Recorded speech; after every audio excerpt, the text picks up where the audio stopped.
أمتي في غمرين صلى الله عليه وسلم برواكا جاري لما زقوتا بس سيري يكتر أكيد وأزانين خوما زور طواغين جاري وهي دو كلمة دين ما خين دو يا شهاديك ما لدينا ورقرتوا يتر وأزانين يسمع نيشتوتو والله جاري وهي كسي كي زور سادن ليتنا مزقوتا لو أقسم على الله لا أبره أجر سين بخوار سرخوا خواب ويجب جيئك إما قاضيين إما بريار بدين كي أشيتا بهشت كي أشيتا آجر يشغل مسلمات عقيدة إسلامي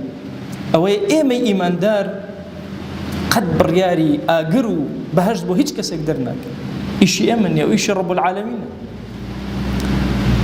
إما أويك لسرمانا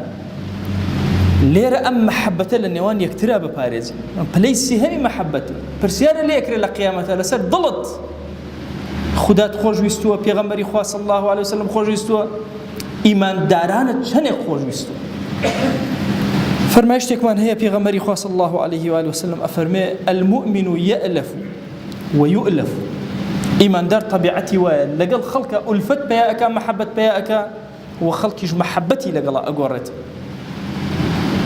ولا خير في من لا يألف ولا يؤلف هيج خير أغنية لكسيك كخلق ألفتي بيه ونقري أيج ألفت بخلقه ونقري زمنك للصحوي إسلامي كبسر إما تي أبري سر ما نكر بيكا دموچا ما قرجة كر وما زاد دين داري أمي أو الرو قشت جواني مسلمان صعبتي مسلمان هامو أنا لقد يكترى ما مالي جوان وتندروس هامو أنا بشكل لا صفات إنساني ما دارو أجري لسرور أجري كاتك الدلت أو كراءته ومحبتي مسلمانانه أمس محبتا رمزي محبتي إسلامي لعقيدة إسلامية أجر أمس يانا هر يك دانا يكيان خلالي تيابي عقيدة الطواغية دانا مزراوي المزور كانت باسي براءة كين لعقيدة بس باسي ولاء ناكين والله أم ضليتو إيمان دارك بلا سرزوية خوش دنوي خلال لعقيدتها هي بشك لعقيدك ولاء وبراء الطواغية وخوش يستي خدا وبيغمبري خواه صلى الله عليه وسلم أمس يا بشا كولاكا سيا كولاكي جورينا وعقيدة إسلامين دواتر همو حب كان يترتو أجري لسر ورقي تصور كم إسلام عظيم بيد الله محبتي في طريق كبدس خودني اكتسابيني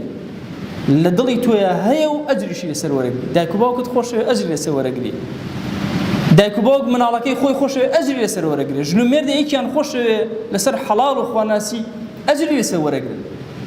أما أو مفهوم جورو معنى إسلامي جوري بو خوشويستي نك أو معنايك أمر الصرف أكري لذهني جنجو شبابي إما بو شوين يكترو لا يكترو بو فكر يكتر